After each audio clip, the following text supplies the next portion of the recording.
I'm sorry. I'm sorry. I had a little incident at work. It makes me think that I might need some professional help. It all started when Chris said something that really irritated me. Bless you. Bless you? Bless you? Really? Because a coworker performs an uncontrollable human function, you bless them? Really? Why am I so irritable? Like my whole world is falling apart. I blame lack of sunshine. After such a glorious summer here on Vancouver Island, it's tough getting used to the rain and darkness again. Why don't you bless me for not sneezing? Why don't you bless me for not firing contagious particles into your breathing space? What about that, huh? I like the idea of a sunny holiday, but there's the safety issue. We hear bad things happening in places like Mexico and the Dominican Republic, but I went to Puerto Vallarta a couple years ago and it was perfectly safe. Is there real danger lurking or just media sensationalism? Wherever you go, whether you go to a major city or to an all-inclusive resort, you have to behave with your own safety in mind. So for most of our clients who are going to Mexico now, they're going to all-inclusives.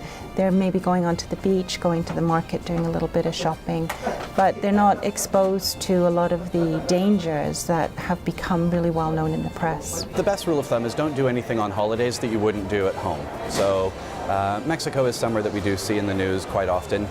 If you're as part of the drug trade, if you're in border towns, if you're straying from the resort and into the back alleys, places you wouldn't normally go back home, there is the potential that there could be a situation that arises. Bless you. Bless you. Out of habit from some outdated, superstitious, ridiculous ritual, you offer a blessing to appear because she expelled dust particles out of her nasal cavities? Really? Do I even need a travel agent? Could I not save some cash by putting the trip together myself? After all, money makes the world go around. The reality is if something goes wrong, there's nobody there for you. If we have a client who's fogged in at Vancouver Airport, we can look at alternate flights for them. If they get down to their resort and the resort is under construction, who do they call? And what exactly is a blessing anyway? Some sort of verbal expression of caring? A meaningless, hollow gesture that will fool no one into believing that you're a better person than me, or that you're holier than thou, or that you possess some sort of magical healing powers.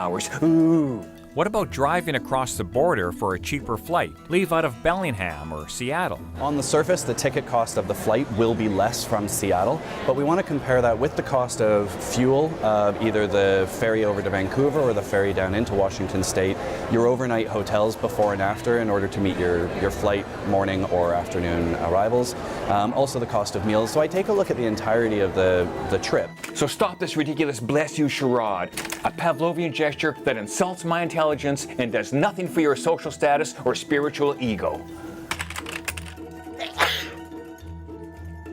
Gesundheit. In Victoria, this is the Kahan.